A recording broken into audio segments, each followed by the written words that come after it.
त्याच बारामतीमध्ये आज भव्य जनाक्रोश आणि पर्दाफाश आणि कार्यक्रम कुठं होतोय? पिंपळी. खऱ्या अर्थानं ज्याचं जळतं त्याला कळतं असं म्हटलं जातं. ससाणे साहेब आपण ओरडतोय, काळूरामजी आम्ही ओरडतोय, लोकांना कळणच ही नक्की काय म्हणते, ती सरकार नक्की काय म्हणतंय, आमचे जरांगे पाटील नक्की काय म्हणते. नुसता संभ्रम आहे. मराठा समाजाला बी कळत नाही, मिळालंय म्हणून बी कळत नाही, गेलंय म्हणून बी कळत नाही, राहिलंय म्हणून बी कळत नाही, आणि ओबीसी समाजाला बी कळत नाही. आम्ही म्हणतोय नाही अरे असं झालं पाहिजे, असं झालं पाहिजे, नाही असं आहे, संविधान असं म्हणतंय, पण ते ओबीसीला बी कळत नाही. निवडणुका आल्या, काळूरामजी आम्ही ओबीसी म्हणलं की जत्रा भरायची, एखाद्या गावात जायचं म्हणलं की जत्रा. जशी निवडणुकीची अधिसूचना जारी झाली, आधी इधर जाओ, आधी उधर जाओ, आधी इधर जाओ. मला पंचायत समितीचं तिकीट मिळणार आहे सर, मला झडपीचं तिकीट मिळणार आहे, मला सभापती करतो म्हणली ती. हे अशा पार्श्वभूमीवरती पिंपळी गावामध्ये ही सभा होती. खऱ्या अर्थानं वेळ झालेला आहे, संध्याकाळची वेळ आहे. आम्ही महाराष्ट्रामध्ये सांगतोय, सरकारला सांगतोय की 2 सप्टेंबरच्या JR ओबीसीचं आरक्षण संपलेलं आहे आणि आत्ताच JR निघालाय आणि लगेच निवडणूक आहे. आता जरा जरा घाबरते ती. आता काल परवा पवार साहेब म्हणलं, मोठं पवार साहेब, की मूळ ओबीसीला आम्ही तिकीट देणार. पण याच शरदचंद्रजी पवारांनी 2 सप्टेंबरचा JR निघत असताना जर म्हटलं असतं की सामाजिक मागासांचं, बलुत्याचं, आलुत्याचं, भटक्या विमुक्तांचं हे आरक्षण आहे, 2 सप्टेंबरच्या JRला किंवा त्या आंदोलनाला पाठिंबा कोणी दिला? पवार साहेबांनी दिला. आणि काल परवा काय म्हटलं की आम्ही मूळ ओबीसीलाच तिकीट देणार. याच्या मागचा मतलब तुम्ही समजून घ्या. कारण निवडणुकीमध्ये जरांगेंना पाठिंबा देण्यामुळं ओबीसी समाज आपल्यापासून दुरावलाय, तर आपलं राजकारण कुठंतरी धोक्यात आलंय म्हटल्यानंतर शरदचंद्रजी पवार साहेब काय म्हटलं की आम्ही मूळ ओबीसीला तिकीट देणार. बापूराव आणि अप्पा मूळ ओबीसीला तिकीट दिलं आणि त्याच जागेवरती बंडखोर अपक्ष म्हणून उभा राहिला. काय करायचं? अपक्षच निवडून येणार, मलिदा तेच खाणार, पैसे त्याला देणार आणि तिकीट ह्याला देणार. बरोबर आहे का चुकीचं आहे? त्यामुळं आता मी इथं उभा राहिलोय, पिंपरी गावातली लोक आहेत, आरक्षणाचा मतलब थोडासा समजावून सांगेन. परत या गावामध्ये काय घडलं तेही समजा, म्हणजे मला जेवढं कळलं तेवढं मी तुम्हाला समजावून सांगायचा प्रयत्न करेन. उशीर झालाय, थंडी पण सुटल्या, पण या थंडीमध्ये आज एकदम गरमी जोश निर्माण करायचा. सकाळी बारामतीत आलो, काळूरामजींचा अर्ज भरला. मीडिया विचारत होता तुम्ही बारामतीत आलाय. काळूरामजी तुमचा अर्ज म्हणजे या महाराष्ट्रामधली एक क्रांती असेल. मी क्रांती का म्हणतोय ते तुम्ही ध्यान देऊन ऐका. कारण आरक्षण म्हणलं, ओबीसीच्या एखाद्या पोराला वाटलं मला निवडणूक लढायची आहे, तर या राज्यकर्त्या लोकांनी काय तुमचं नियोजन करून ठेवलं, तर ओबीसीची जागा कुठं राखीव आहे सांग, तिथं तुला मी तिकीट देतो. म्हणजे ओबीसीच्या पोरांनी लढायचं म्हणलं की त्याला राखीव जागेवरच लढता येतं. SC STच्या एखाद्या कोवड्या चुनचुनीत वक्तृत्व चांगलं असलेला, नॉलेज असलेला एखादा पोरगा म्हणला की मला निवडणूक लढायची आहे, तर त्याला कुठं निवडणुकीला उभं केलं जातं? SC STच्या जागेवरच. किती घात मोठा आहे बघा बरं का तरुण बांधवांनो. म्हणजे ओबीसीने निवडणूक लढायची झाली की ओबीसीच्या जागेवर, SC STने निवडणूक लढायची झाली की SC STच्या जागेवर, आणि ओपन मधली जागा, जनरल जागा, हा जो जरांगे आहे ना तुमच्या आमच्या आरक्षणाचं वाटोळं करणारा, तो जरांगे काय म्हणला माहिती आहे का?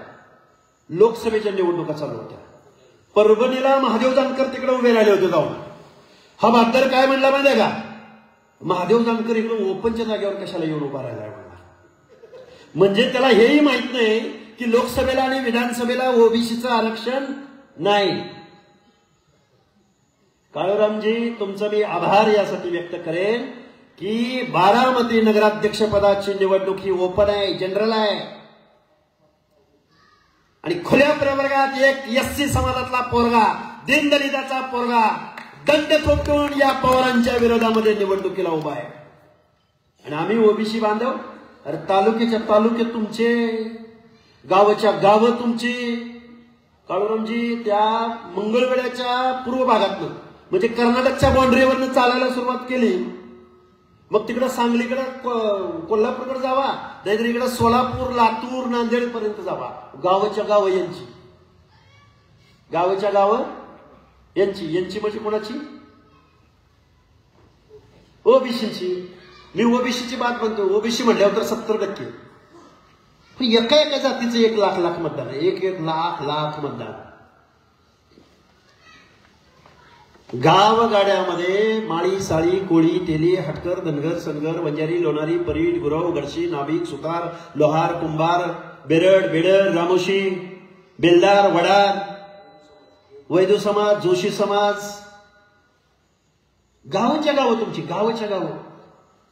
आणि त्यामध्ये बहुसंख्येनं असणारा, आम्ही तर म्हणतोय धनगराची संख्या महाराष्ट्रात 2 नंबरला. 2 नंबरला नाही काळूरामजी, मी दाव्यानं सांगतो, लिहून देतो मी बॉन्ड पेपरवर. 5-10 अंकानं गाव आहे ना धनगरी 1 नंबरला.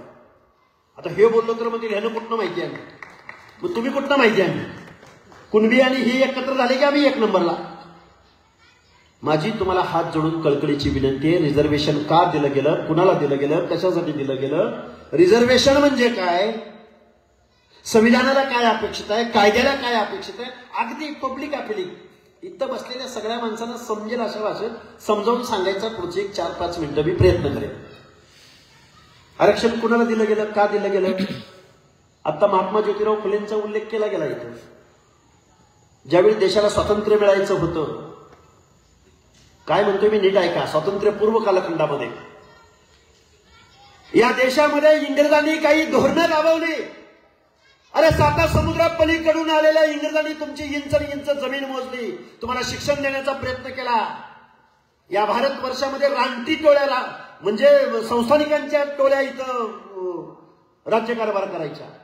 त्या माणसांना शिक्षण दिलं, कपडे लिहायला लावले, देश म्हणून एकत्र आणलं, तुमच्यावरती राज्य केलं. त्यांचा फायदा वेगळा असेल, पण माणूस म्हणून जगायला कायद्याने लावलं, ते इंग्रजांनी लावलं. आणि मग त्या इंग्रजांच्या अनेक कायदे कानूनामध्ये सहभागी कोण झाले तर महामानव डॉक्टर बाबासाहेब आंबेडकर, महात्मा ज्योतिराव फुले. मग गोलमेज परिषदा असतील, सायमन कमिशन असेल, लिंगो आयोग असेल. हे का सांगायला लागलोय?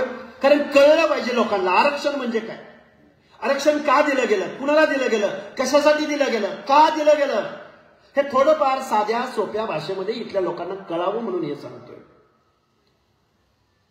स्वातंत्र्य मिळणार होतं, मग पवार साहेबांसारखे संस्थानिक इथं होतेच सगळे, जागीरदार, वतनदार म्हणेन मी त्यांना. मी कुठल्या समाजाचं जातीचं नाव नाही घेणार. जागीरदार, वतनदार, संस्थानिक. इंग्रजांना काय मागत होते माहितीये का? इंग्रजांना त्यांच्या क्लबचं सदस्यत्व मागत होते काळूरामजी. इंग्रजांना आमचा वाडा कसा वाचेल, आमचं वतन आमच्या नावावर कसं राहील, आम्हाला मान सन्मान कसा भेटेल, हे संस्थानिक इंग्रजांना मागत होते. त्यावेळी आमचे महात्मा ज्योतिराव फुले काय मागत होते? महात्मा ज्योतिराव फुले इंग्रजांसमोर, आयोगांसमोर, हंटर कमिशन समोर, माझ्या गावगाड्यातल्या दीनदलिताला माणूस म्हणून जगता आला पाहिजे. शेतकऱ्याला त्याच्या शेताचा, धानाचा, ही चळवळ आत्ताची नाही. शेतकऱ्यांची चळवळ आत्ताची नाही, आंदोलन आत्ताचं नाही. हंटर कमिशन समोर शेतकऱ्याच्या वेशामध्ये साक्ष द्यायला कोण गेले तर महात्मा ज्योतिराव फुले गेले. त्या महात्मा ज्योतिराव फुलेंना तुम्ही आम्ही समजून घेतलं नाही. डॉक्टर बाबासाहेबांना तुम्ही आम्ही समजून घेतलं नाही. राजर्षी शाहू महाराजांना तुम्ही आम्ही समजून घेतलं नाही. राजर्षी ही पदवी कोणी दिली शाहू महाराजांना? राजर्षी ही पदवी शाहू महाराजांना उत्तर प्रदेश मधल्या कुर्मी महासंघानं दिली. आणि त्याच राजर्षी शाहू महाराजांच्या नावानं विद्यापीठ असतील किंवा अनेक महत्वाच्या ठिकाणाला नावं कोणी दिली तर मायावतींनी, काशीरामजींनी दिली. आणि त्याच उत्तर प्रदेशमध्ये दिली. आणि महाराष्ट्रामध्ये म्हणजे आरक्षणाचे जनक शाहू महाराज, संविधान निर्माते डॉक्टर बाबासाहेब आंबेडकर, समतेचं तत्व देशाला देणारे महात्मा ज्योतिराव फुले. नाव कुणाचं घेतलं? फुले शाहू आंबेडकरांचं. कुणी घेतलं? नाव सांगायची गरज आहे का? कुणी घेतलं फुले शाहू आंबेडकरांचं नाव? महाराष्ट्रामध्ये पुरोगामी महाराष्ट्र फुले शाहू आंबेडकरांच्या प्रतिमांना विनम्र अभिवादन करून आम्ही आमचं घराणं चालवतोय. बरोबर आहे का चुकीचं आहे? आता मगाशी तुम्ही तुमच्या एकदम रांगड्या भाषेमध्ये ते सगळं समजावून सांगितलंय गावकऱ्यांना. बुथला कोण होतं, कोणाला कोण होतं, कोणाला काय होतं तुम्ही सांगितलं. त्यामुळं मी त्या गोष्टीत जात नाही. ओबीसींना आरक्षण कशात दिलंय तर पंचायत राजमध्ये, ग्रामपंचायत, पंचायत समिती, जिल्हा परिषद, नगरपंचायत, नगर परिषद, नगरपालिका, महानगरपालिका, कॅन्टोन्मेंट बोर्ड आणि मला वाटतं सोसायट्यांमध्ये कुठंतरी भटक्यांना काहीतरी थोड्या 1-2 जागा दिल्या. ह्याच्या पलीकडे तुम्हाला आरक्षण दिलंय का? तुमच्यामध्ये भांडणं कुठं लावली? गावच्या पंचायतीमध्ये भावकीमध्ये भांडणं लावली की नाही? पॅनल लावून पंचायत समिती, जिल्हा परिषद, ग्रामपंचायत आणि तुम्ही आम्ही बसलो गावागावात भांडत.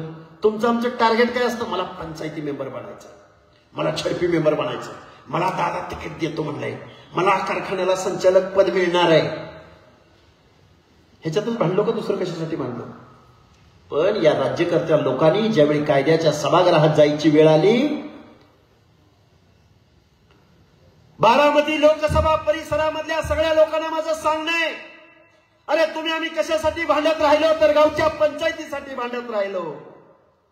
पण कायद्याच्या सभागृहात जायची वेळ आली, अजितदादा पवार, सुनेत्राताई, सुप्रियाताई, आता तुम्ही म्हणाला यांच्यावरच बोलते, यांच्या कोणावर बोलायचं? ते जाऊ दे, आता काय ते माहितीये की सगळ्यात किती उगाळायचं तेच. तुम्ही काय करताय नक्की? गावगाड्यातल्या 18 पगड जातीच्या लोकांनी फक्त मतं द्यायला जन्म घेतलाय. तुमचं आज ओबीसी मधलं आरक्षण गेलंय. या निवडणुकीमध्ये तुम्हाला हे जाणवणार नाही, पण इथून पुढच्या सगळ्या निवडणुकामध्ये तुमच्या सगळ्या जागा गेलेल्या असतील. मग आमचा खासदार नाही, आमचा आमदार नाही, मग तुम्ही आम्ही कुठंतरी काढायचं. आमचं झडपी मेंबर एक आमच्या गटातनं झालतं बरं का, अध्यक्ष झालता बरं का, अशी वेळ येणार. कारण तुम्ही जर घरामध्ये शांत बसला ना, पुढच्या पिढ्यामध्ये तुम्हाला उभं राहायला सुद्धा संधी मिळणार. हे जबाबदारीने बोलतोय. मगाशी मी तुम्हाला एक संदर्भ देत होतो महात्मा ज्योतिराव फुलेंचा. त्यावेळी जर ही मंडळी असती ना इंग्रज आणि 1947च्या कालखंडामध्ये, अरे या माणसाने तुम्हाला आम्हाला मताचा अधिकार सुद्धा दिला नसता. दिला असता? काय पडलंय हो गावगाड्यातल्या दीनदलिताचं, गोरगरिबाचं, कष्टकऱ्याचं, भटक्या विमुक्ताचं काय पडलंय यांना? दिला असता का मताचा अधिकार तुम्हाला आम्हाला या लोकांनी? अरे गावगाड्यामध्ये पंचायतीसाठी एकमेकाची डोके फोडणारी तुम्ही आम्ही माणसं, ज्यावेळी कायद्याच्या सभागृहात जायची वेळ येते त्यावेळी कुणाचं तरी बघा, अजितदादा पवार विधानसभेला उभे होते, त्यांच्या विरोधामध्ये कोण उभे होते? यजुवेंद्र पवार. काय पवार? युगेंद्र पवार. दादांना, तुमच्या आमच्या गावामध्ये दादांना मत तुम्ही जास्त दिलं का कुणाला मत दिलं? दादाला दिली का नाही मत तुम्ही आम्ही गावागावात? दिली का नाही? मग 2 सप्टेंबरचा JR निघत असताना दादाचं मत काय होतं विचारलं का तुम्ही कधी त्यांना? तुमचे लोकप्रतिनिधी आहेत ना दादा, आहेत की नाही? माझी तुम्हाला हात जोडून कळकळीची विनंती आहे, बाबा हो, हे प्रतिनिधित्व कुणाला दिलं गेलं, का दिलं गेलं? हा विरोध आजचा नाहीये, तुमच्या आरक्षणाला आज विरोध नाही. या देशामध्ये संविधान लागू झालं. संविधान लागू झालं त्यावेळी डॉक्टर बाबासाहेब आंबेडकरांना विरोध झाला. ओबीसींना आरक्षण देत असताना 340व कलम तुमच्यासाठी लिहिलं बाबासाहेबांनी आणि मग SC ST साठी 41वा आणि 42वा कलम लिहिलं. देशाला स्वातंत्र्य मिळालं 47ला, संविधान लागू झालं 1950ला आणि ओबीसीला कायद्याने आरक्षण मिळालं 1994ला. काळूरामजी लक्षात ठेवा, बाबासाहेबांना प्रश्न विचारला, कुणी विचारला प्रश्न बाबासाहेबांना? बाबासाहेबांना प्रश्न विचारला सरदार वल्लभभाई पटेल, ओबीसीच होते परत ते. त्यांनी प्रश्न विचारला, शांत जरा, एक 5-10 मिनिटं वेळ घेतोय, जास्त वेळ घेणार नाही. बाबासाहेब म्हणले तुम्ही दलितांना आरक्षण दिलं, आम्ही समजून घेतलं. ज्यांच्या बाबतीमध्ये छूत अछूतपणा पाळला गेला, अनटचेबिलिटी काय, टचेबिलिटी, अनटचेबिलिटी, स्पृश्य अस्पृश्यता ज्यांच्या बाबतीमध्ये पाळली गेली त्या दलितांना तुम्ही आरक्षण दिलं, आम्ही समजून घेतलं.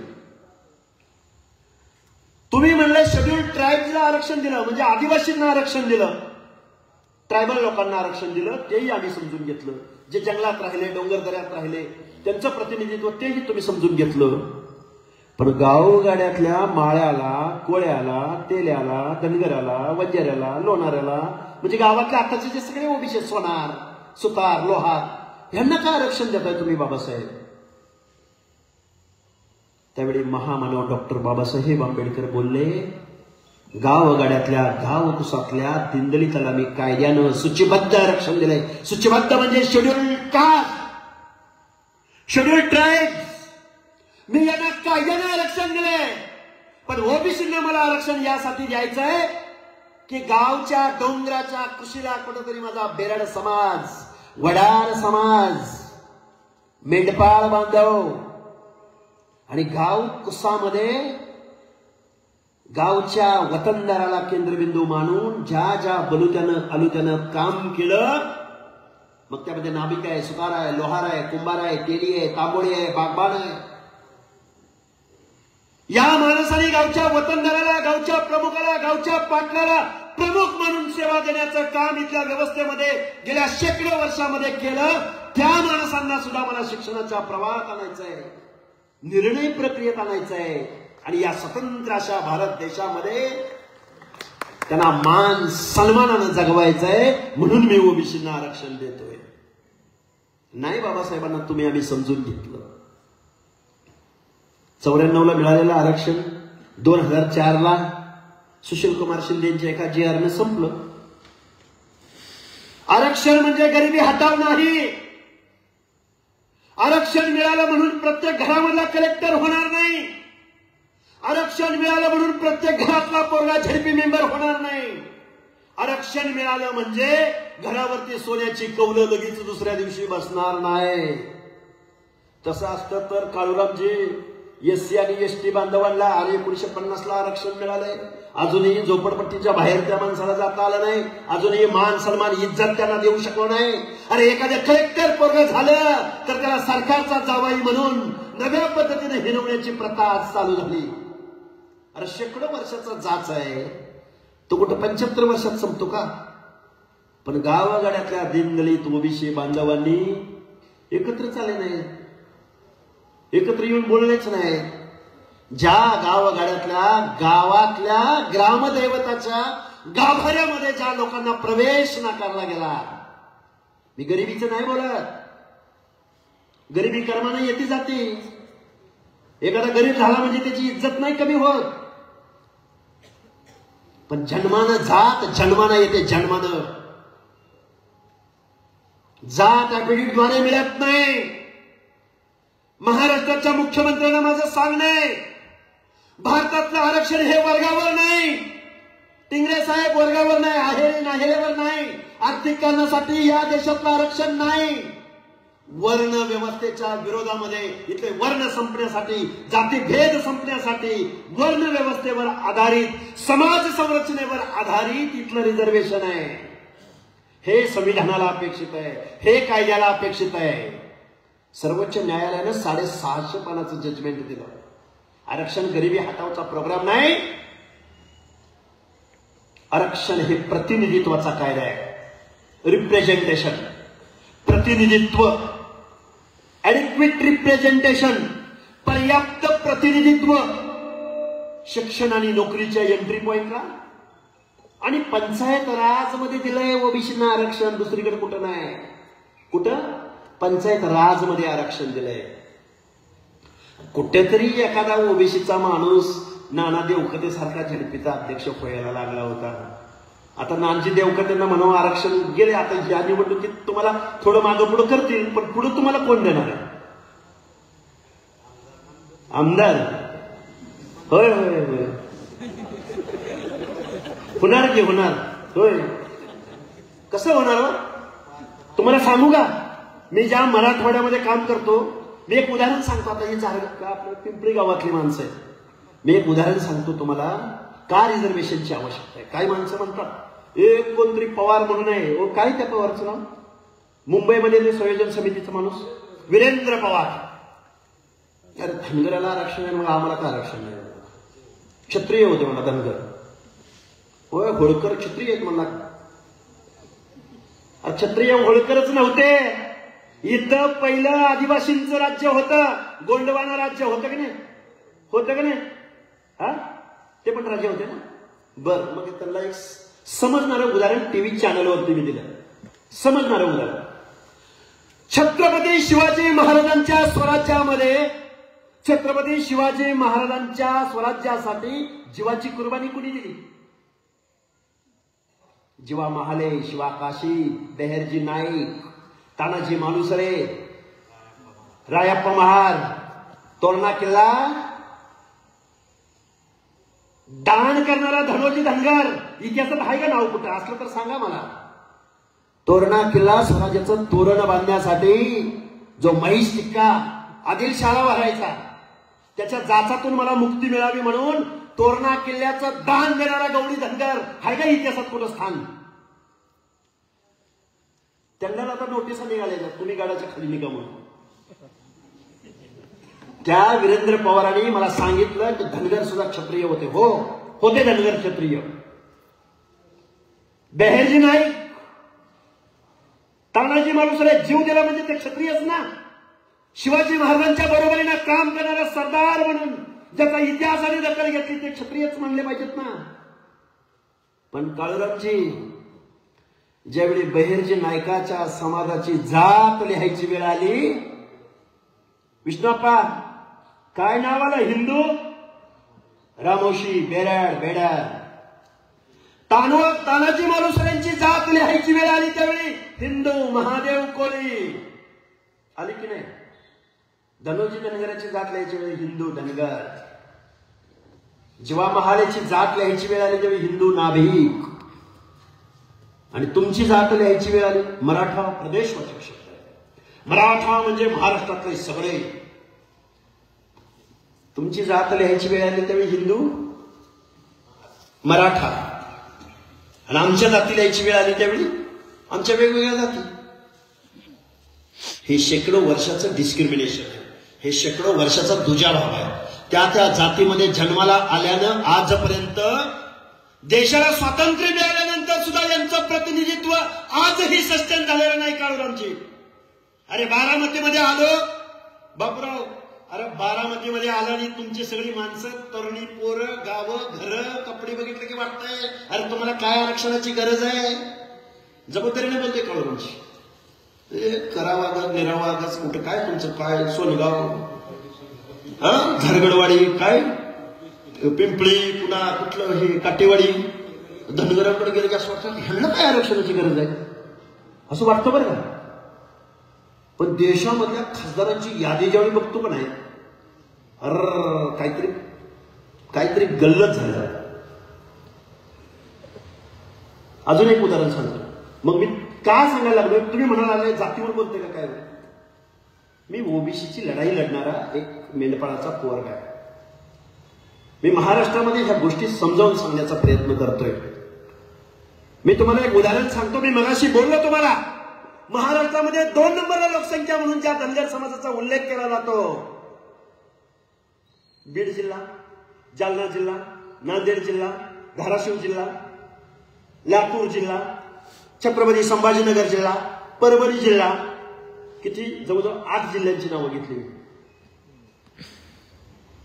ससाणे साहेब, वकील साहेब, 8 जिल्ह्यामध्ये 2 नंबरला लोकसंख्या असणाऱ्या महाराष्ट्रामध्ये धनगराचा एकही विधानसभेत आमदार नाही. आता जाऊ दे, आम्ही विधानसभेचं बोललो, विधान परिषदेमध्ये सुद्धा नाही. अरे 2 नंबरला लोकसंख्या असलेल्या धनगराची जर ही अवस्था असेल तर मग गावगाड्यातल्या या सुताराचं, लोहाराचं, कुंभाराचं, बेरडाचं, वडराचं यांचं काय? 2 नंबरला लोकसंख्या तुमची.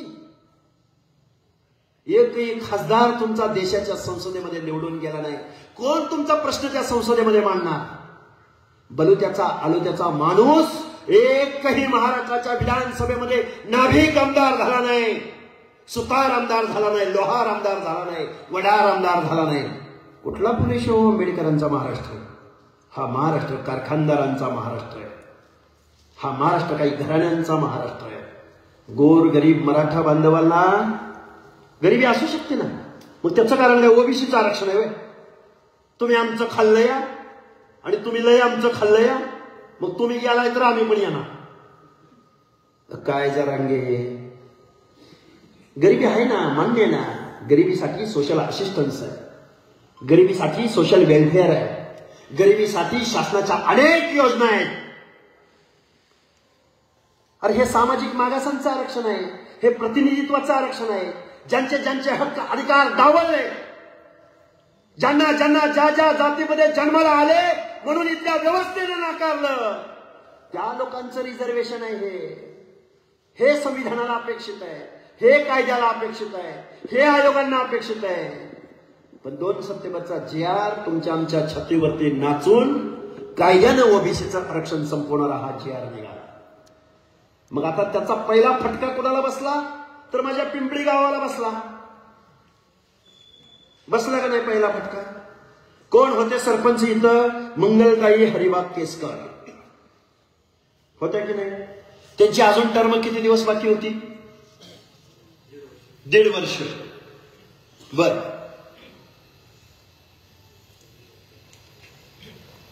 त्यांच्या जागेवरती कोण आलं? दाखवता का? ते दाखवा आणि मग मी सांगतो. आता पोरांनी प्रयोग केलाय बरं का, लय तुम्हाला करेक्ट समजेल असं काही नाही, पण घ्या. आत सोडावी लागते, आडनाव बदलावं लागतं, खोटी नोंद दाखवून ओबीसीचा बोगस दाखला मिळवावा लागतो. दलित ओबीसींच्या वतनाच्या जमिनी चोरण्याची प्रथा ज्या बारामतीच्या राजकारणात आहे, तिथं जात चोरीची घटना घडली. पिंपळी गावच्या सरपंच सौ ढवाण यांनी बोगस कुणबी नोंद दाखवली. 1883ची मोडी लिपीतली वंशावळ दिली. वंशावळीत खलाटे आडनाव अपेक्षित होतं, मात्र बिबे आडनावाची वंशावळ असतानाही ओबीसी दाखला मिळाला. मोडी अभ्यासक पूजा भोसले यांनी हे मोडी वाचन केलं. बोगस दाखल्यासाठी पूरक प्रतिज्ञापत्रही दिलं. रखमा कोम कुसा बिबेचे रखमा कोम केशव नाना खलाटे केले, त्याच आधारे दाखलाही काढला. ही तर ढळढळीत बोगस नोंद आहे. याचं ओंकार चावरे यांच्याकडून योग्य प्रकारे मोडी वाचन झालं. बोगस दाखल्याचा पर्दाफाश झाला. शासकीय अधिकाऱ्याकडे तक्रार अर्ज केले, मात्र कसलीच कारवाई झाली नाही. पुन्हा बोगस ओबीसी दाखल्यांचं पेव फुटले. ओबीसींनो, आता तरी जागे व्हा, आपल्या राजकीय प्रतिनिधित्वाचं रक्षण करा. ओबीसी आरक्षण वाचवण्यासाठी खऱ्या ओबीसींनाच मतदान करा. बरं, हे काय दाखला वंशावळ कुणाची चोरली? तर रखमा कोम कुसा बिबे म्हणजे धनगर. आणि आरक्षण कुणाचं घेतलं? काय नाव? मंगलताई हरिबा केसकर. त्या बी कोण? आता काय योगायोग आहे मला काय माहिती नाही बरं का. काय योगायोग आहे बघा ना. जात चोरली कुणाची? धनगराची. आणि अधिकार घेणारा कुणाचा? आणि हाके सर आपलं एसटीचं बघा, एसटीचं बघितलं पाहिजे ना, कोण नाही म्हणते. आपण तुमच्या ताटात ओबीसीचं आरक्षण आहे. तुमची आमची पोरं कुठंतरी MPSC मधनं सिलेक्ट होते आणि या 27% 3.5% आरक्षण धनगर समाज घेतो. ह्या आरक्षणाचं संरक्षण कोणी करायचं? आपण केलं पाहिजे का नाही? गावागावामध्ये ताकद कुणाची आहे की नाही आपली? पण ती ताकद आपली कुणासाठी आहे? कारखानदारासाठी, वतनदारासाठी, जागीरदारासाठी, आमदारासाठी, खासदारासाठी, दादासाठी, साहेबासाठी, ताईसाठी. म्हणून मगापासून काळूरामजी आम्ही तुमचा अर्ज भरायला आलो. आम्हाला वाटतंय असं झालं पाहिजे, तसं झालं पाहिजे. आम्हाला थोडा कायदा कळला, कारण टकले साहेब वगैरे आम्ही एका चळवळीत आम्हाला असं बाळकडू या टकले साहेबांनी वगैरे बापूराव असं आम्हाला आपल्याला बाळकडू असं दिलंय, डायरेक्ट क्रांतीच बंडच म्हणतो. बंड झालं पाहिजे, बंड क्रांती झाली पाहिजे. हे काल्पनिक नाही, हे खरं आहे. मगाशी काळूरामनी सांगितलं, डॉक्टर बाबासाहेब आंबेडकर म्हणायचे तुम्हाला आम्हाला शासनकर्ती जमात बनायचंय. काय म्हणायचे? तुम्हाला आता शासनकर्ती जमात बनलं पाहिजे. हे उगाच असंच बोलले ना. कारण त्या डॉक्टर बाबासाहेब आंबेडकरांनी तुमच्या आमच्या मताला लाख मोलाची किंमत दिली. टाटा बिर्ला अंबानीच्या मताला जेवढी किंमत तेवढीच गावगाड्यामध्ये ऊसतोडीचं काम करणाऱ्या ऊसतोड मजुराच्या मताला सुद्धा तेवढीच किंमत. पण तुम्ही आम्ही मात्र नेहमी फिकेचा कटोरा हातामध्ये घेतला. आम्हाला आरक्षण देता का, आम्हाला स्कॉलरशिप देता का, आम्हाला अनुदान देता का, आम्हाला कुठली शाळा म्हणला मग तुम्ही, डोंगर शाळा देता का. निवडणुका जवळ आल्या की आरक्षणाच्या लढाया आमच्या चालू. अरे दंड थोडा दंड, आणि म्हणा ना माझा आमदार झाला पाहिजे, माझा खासदार झाला पाहिजे. का तुमच्याकडे मतं नाही? अरे कुणी जोडायची माणसं, जाती जातीची युती कुणी करायची. अरे पंक्तीला बसलो तर माझ्या ताटात वाढ, माझ्या ताटात वाढ म्हणतो का आपण? नाही म्हणत. गावगाड्यातली सगळी माणसं जर पंक्तीला बसली, वाढत्या जोपर्यंत शेवटच्या टोकापर्यंत ते सुग्रासाचा स्वयंपाक घेऊन जात नाही तोपर्यंत आपण हरिविठ्ठल म्हणतो का? म्हणतो. अरे डॉक्टर बाबासाहेब आंबेडकरांनी या संविधानाच्या माध्यमातून, लोकशाहीच्या माध्यमातून सुग्रास असा स्वयंपाक बाबासाहेबांनी बनवलेला शेवटच्या घटकापर्यंत जोपर्यंत पोहोचणार नाही तोपर्यंत लोकशाही अस्तित्वात येणार नाही. मग एवढं आपल्याला कळतंय तर मग गावगाड्यातल्या या 18 पगड जातीची भाषा कोणी बोलायची? माझ्या ताटात वाढ म्हणलं तर त्या वाढणाऱ्याला कसं वाटल? आपल्याला तर खायला बरं वाटेल का? आता जातीची भाषा नाही, आता पंक्तीची भाषा. पूर्वी राजा राणीच्या पोटाला जन्माला यायचा. आता राजा मतपेटीतनं जन्माला येतो, पण त्या मताची किंमतच तुम्हाला आम्हाला कळणार. कुणबी दाखला येणार आहे. अरे ज्याचं प्रतिनिधित्व नाही, अरे ज्याचा माणूस निर्णय प्रक्रियेमध्ये नाही, त्याला आरक्षण आहे. मग अशी एसटीचं सोपं उदाहरण सांगितलं. अरे ज्या अपंग माणसाला बसायला त्याला सुविधा मिळाली पाहिजे. बघा एक कुटुंब आहे, 3-4 जण भाऊ आहेत. 4 भावंडापैकी एक भाऊ थोडासा दिव्यांग आहे, अपंग आहे, काहीतरी थोडासा विकलांग आहे. त्याचा आईबाप काय विचार करतो? अरे ह्याच्यासाठी आपल्याला थोडीसा हा हिस्सा द्यावा लागला किंवा ह्याला थोडीशी वेगळी तरतूद करावी लागली. बाकी 2-3 जण धडधाकट आहेत, शिकले आहेत, हे ते काही बी करू शकतात. त्या आई बापाला काय वाटतं की ह्याला आपल्याला जास्त द्यावं लागेल. सरस निरस, सरसकट नाही. आणि काही जण भाद्र आपल्याकडे उठतात आणि काय म्हणतात, सरळ जात निहाय जनगणना करा, सरळ वाटून द्या. अरे समान भावामध्ये समान वाटणे शक्य आहे ना. अरे पण जो अपंग आहे, सामाजिक दृष्ट्या अपंग आहे, त्या जातीमध्ये जन्माला आलेल्या कारणाने त्या माणसाला नेहमी दुय्यम वागणूक मिळाली. त्या माणसाला सुद्धा माणूस म्हणून मान सन्मान इज्जतीची वागणूक त्या व्यक्तीला मिळावी असं संविधान म्हणतं. We the people of India. काय प्रियंबल सांगतं? आम्ही लोक. आपली प्रतिज्ञा काय सांगते? भारत माझा देश आहे, सगळे बांधव, काय सगळे भारतीय माझे बांधव आहेत. नुसतं प्रतिज्ञेच का? त्याचा अर्थ आत्ता आम्हाला कळायला लागलाय. ह्या प्रतिज्ञेचा अर्थ आत्ता आम्हाला कळायला लागलाय. दया पवार काय म्हणायचे? खरं सांगू का, तुमच्यासमोर मी ह्या गोष्टी बोलतोय ना,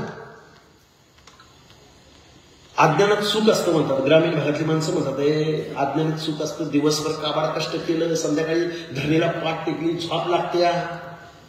दया पवार म्हणायचे की बरं झालं असतं गावची गुरं वळली असती तर असल्या इंगळ्या ढसल्या नसत्या. ज्यावेळी पुढे जातो ना, एकच उदाहरण सांगतो शेवटचं. तुमचा प्रतिनिधी, तुमचा आमदार या महाराष्ट्राचा अर्थमंत्री आहे. ते उपमुख्यमंत्री पद बीत सोडा, कारखानदारांचा नेता बिता सोडा, 5-50 कारखान्यांचा मालक वगैरे सोडा, पण महाराष्ट्राच्या तिजोरीच्या चाव्या या तुमच्या आमदाराच्या कमरेला आहेत. गावगाड्यामध्ये 50 ते 60% ओबीसीची संख्या आहे. 7 लाख करोड रुपयाचं बजेट आहे या वर्षीचं. 100%पैकी 60% लोकांच्या सामाजिक न्याय हक्काच्या योजनासाठी या दादानी किती बजेटरी तरतूद करायला पाहिजे? 60% लोकांना किती बजेट मिळायला पाहिजे? 60% सोडा हो, लई लांबची गोष्ट आहे. महाराष्ट्राच्या या फुले शाहू आंबेडकरांच्या महाराष्ट्रानं अर्ध्याहून जास्त लोकसंख्या असलेल्या, मी SC ST बोलत नाही, मी फक्त ओबीसीचं बोलतोय. 60% ओबीसीचं.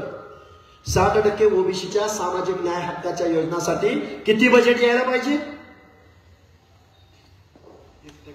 30% तरी आलं पाहिजे, 20% तरी आलं पाहिजे. किती आलं पाहिजे? 15%. बरं जाऊ द्या, किती? 10%. किती टक्के? 5%. तुम्हाला जरा अर्थशास्त्र बिस्त्र काय शेअर मार्केटिंग करताय तुम्ही. 5%. बरं जाऊ दे 3%. बरं जाऊ दे 2%. 1%. उन्हा पुरा 1%. 1% बी पूर्ण नाही. किती टक्का? 1%. लोकसंख्या किती तुमची? 60%. आणि ह्यांचा एखादा कारखाना जरा महिला आला. हर्षवर्धनच्या कारखान्याला किती पैसे मिळालेत माहिती आहे का? 123 कोटी, 125 कोटी, 150 कोटी, 1200 कोटी, 1000 कोटी एका सहीनं सँक्शन. तुमच्या महाज्योतीला आमचे पैसे मिळाले नाहीत. तुमची आमची पोरं पीएचडीचं काम करतायत, संशोधनाचं काम करतायत, एमपीएससी यूपीएससीच्या परीक्षा देत आहेत. तुमची आमची पोरं त्या महाज्योतीच्या माध्यमातून या महाराष्ट्र शासनानं तुम्हाला मला बजेट दिलं नाही. सारथीला भरभक्कम मी आणि ससाणे साहेबांनी त्या गिरगावच्या समुद्रामध्ये उड्या मारल्या. नाही दादानं नाही सही केली. द्या तुम्हाला नाही पैसे दिले, नाही तुम्हाला वसतिगृह दिलं.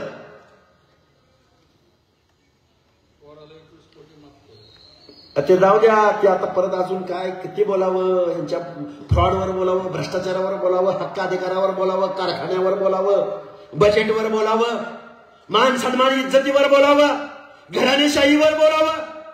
अरे कशावर बोलायचं? किती बोलायचं? आणि तुम्ही आम्ही कशाची भूमिका घेतली? नाही दादा मला माझ्या खांद्यावर हात ठेवला होता आणि माझ्या वालगाला जेवायला आलता. खुश गडी. काय चाललंय? देश स्वतंत्र झाला. जिसकी संख्या जितनी भारी उसकी उतनी सत्ता में भागीदारी. कानाचं घर गेलं, पत्र्याचं घर गेलं, स्लॅब टाकलाय, आर्किटेक्ट लावून बंगला बांधलाय, 2 व्हीलरच्या जागी 4 व्हीलर आल्या. गावात भाऊबंदकीत जिरवण्यात मी पटाईत झालोय. इथपर्यंत आज आलोय का ह्याच्या पुढे गेलोय? अरे माझं बरं चाललंय. काय त्या हक्कीसरच्या नादाला लागताय? बरोबर आहे का? घराच्या पलीकडं, गावाच्या पलीकडं तालुका आहे, तालुक्याच्या पलीकडं जिल्हा आहे, जिल्ह्याच्या पलीकडं मुंबई आहे, मुंबईच्या पलीकडं दिल्ली आहे. समुद्र काय? समुद्र वाढला. तुम्ही आम्ही समुद्राकडे गेल्या व्हायचं काय? जिथं समुद्राला भिडते धरणी, माळा मुरडाणी, जिथं वसाड प्रदेश, जिथं मेंढराच्या पायाच्या खुराला माती लागणार नाही तिथं प्रदेश निवडला वसाडगावचा पाटील. अरे तुझं प्रतिनिधित्व कुठं आहे? तुझे हक्क अधिकार कुठं आहेत? यशवंतराव चव्हाण ज्यावेळी या पश्चिम महाराष्ट्रामध्ये धनगरांच्या वाड्या वस्त्यावरती जायचे त्यावेळी आपल्या भाषणात बोलायचे यशवंतराव चव्हाण एक तर राजकारण पवार पाटील देशमुखाच्या वाड्यावरून चालल, नाहीतर राजकारण धनगराच्या वाड्या वस्त्यावरून चालल. यशवंतराव चव्हाणांना प्रश्न विचारला होता गणराव माडगुळकर नावाच्या एका पत्रकारानं. सुवर्ण महाराष्ट्राचा कलश घेऊन यशवंतराव चव्हाण आले होते. संयुक्त महाराष्ट्र कुणी घडवला, कुणी त्यासाठी कस्ता खाल्ल्या?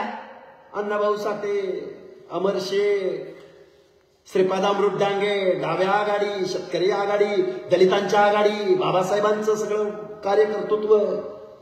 पण संयुक्त महाराष्ट्राचा कलश यशवंतराव चव्हाणांनी आणला. यशवंतराव चव्हाणांना गणराव माडगुळकरांनी प्रश्न विचारला की हा महाराष्ट्र कुणाचा होणार? ध्यान देऊन ऐका सगळी मंडळी. यशवंतराव चव्हाणांना प्रश्न विचारला हा महाराष्ट्र कुणाचा होणार? मराठांचा होणार का आणखी कुणाचा होणार? त्यावेळी यशवंतराव चव्हाण बोलले हा महाराष्ट्र मराठी माणसांचा होणार, हा महाराष्ट्र 18 पगड जातीचा महाराष्ट्र होणार, हा महाराष्ट्र छत्रपती शिवाजी महाराजांच्या रयतेचा महाराष्ट्र असणार. महाराष्ट्रात 200 कारखाने आहेत. तुमचा कारखाना कुठं असला तर मला हातवर करून सांगा. आहे कारखाना? हातवर करून सांगा. एखादी बँक सांगा.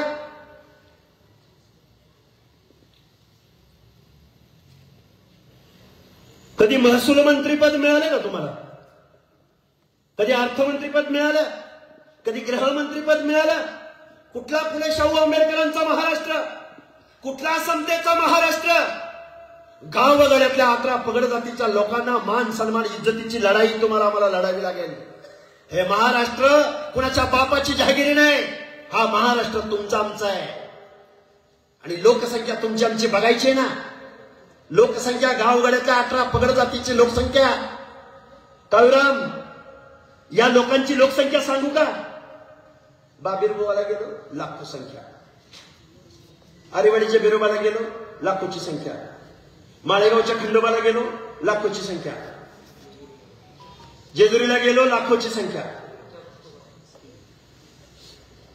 तिकडं भगवानगडावर गेला लाखोची संख्या, पोहरादेवीला गेलो बंजारा समाजाचं आराध्य दैवत, मडीला गेलो भटक्यांची पंढरी, तशीच संख्या सांगतो त्याच्यावर येणार आहे की पुढे. अरे तुमच्या जत्रा क्षेत्र लाखांच्या भरतात. तुम्ही तुमच्या हक्क अधिकारासाठी मुंबईचं आझाद मैदान कधी भरवलं? कधी गेला तुम्ही आझाद मैदानावरती? लाखाच्या संख्येनं 4-4 दिवसाची जत्रा असते. त्या माळेगावची जत्रा तर 15 दिवस चालते. कधीतरी आपल्या हक्क अधिकारासाठी पुढच्या पिढ्यांसाठी शिक्षणाचं गळतीचं प्रमाण तुमचं. अरे गावामध्ये पहिलीला जर एक 25 मुलींनी ऍडमिशन घेतलं असलं तर त्या 10वीला जाईपर्यंत त्यामधल्या 10-12 सुद्धा उरत नाही. 11वीला 12वीला जाईपर्यंत त्यातल्या 5 सुद्धा उरत नाही. आणि हायर एज्युकेशनला जाईपर्यंत 25 मुलींनी शाळेत घेतलेला प्रवेश हायर एज्युकेशन घेईपर्यंत 2 किंवा 3 किंवा 4च उरतात. हे तुमचं आमचं शिक्षणातलं प्रमाण आहे. कुठल्या हक्काची ना अधिकाराची भाषा, कुठली मान आणि सन्मानाची भाषा. तुमचा माणूस जोपर्यंत कायद्याच्या सभागृहात जाणार नाही तोपर्यंत तुमचं आमचं आरक्षण कोणीही वाचवणार नाही. आज या पिंपरी गावामध्ये ज्याचं जळतं त्याला कळतं. ओढ लागल्या ओढ लागल्या म्हणून पिंपरी गावातल्या लोकांनी ही सभा लावल्या. मगाशी मला सांगली जिल्ह्यातल्या कवटेमंकाळ तालुक्यातल्या ढालगाव जिल्हा परिषद गणातल्या माणसाचा फोन आला. त्या माणसाने काय प्रताप केलाय तुम्हाला सांगतो. नाव बी घेतो, देसाई नावाचा माणूस. त्या माणसाला जिल्हा परिषद लढायची, ओबीसी रिझर्व. त्या माणसाला त्याची सगळी वंशावळ कुठली आहे? राजस्थानची. त्याने ऑनलाईन सर्च मारला. कोल्हापूर जिल्ह्यामधल्या ह्याच्या आजोबाचं नाव आणि कोल्हापूर जिल्ह्यातल्या एका माणसाचं आजोबाचं सेम नाव त्याला मिळालं. त्या सेम नावावरनं त्यानं ओबीसीचं सर्टिफिकेट आत्ता प्रांताकडून आजच सँक्शन करून घेतलंय आणि उद्या तो जिल्हा परिषदला उभा राहणार. आंबेडकर मी आता जर फोन लावला, आमचे बळीराम तात्या खटके तिथले, त्यानं जर फोन लावला द्या फोन इकडे, तिकडे काय चाललंय ते तुम्हाला सांगतो. एक कळलं पाहिजे, हे पिंपरी गावाचा प्रश्न नाही. हा प्रश्न गावागड्यातल्या सगळ्या लोकांचा. प्रत्येक ठिकाणी याच गोष्टी चालू आहे. तुम्हाला मी फोन लावतो तुमच्या समोर, अंबड तालुक्यात काय चाललंय ते तुम्हाला सांगतो. एकच मिनिट तुमचं घेतो आणि मी माझं मनोगत थांबवतो.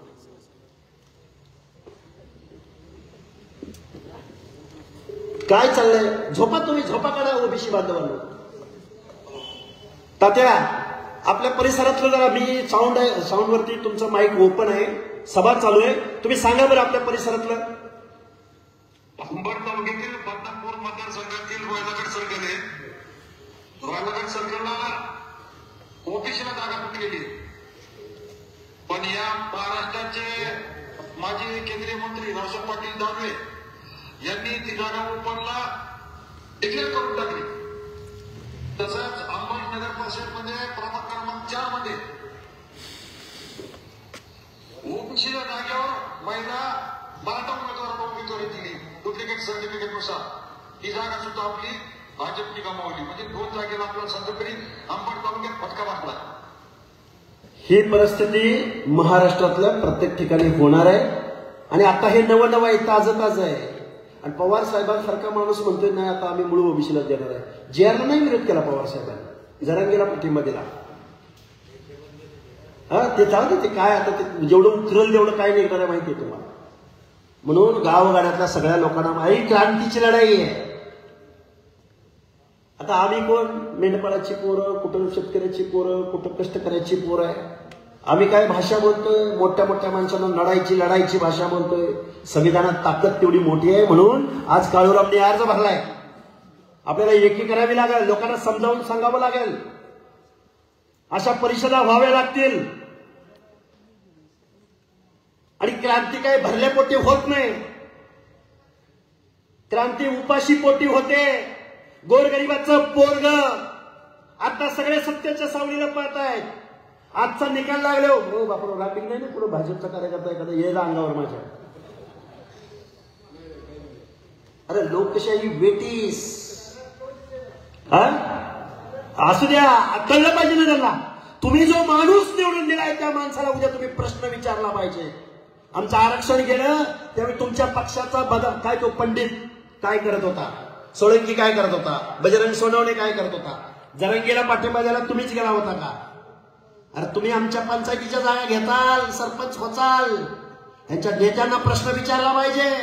तुमच्या आमदारकीचा खासदारकीचा मार्ग आमच्या वाड्या वस्त्या तांड्यावरनं जातो.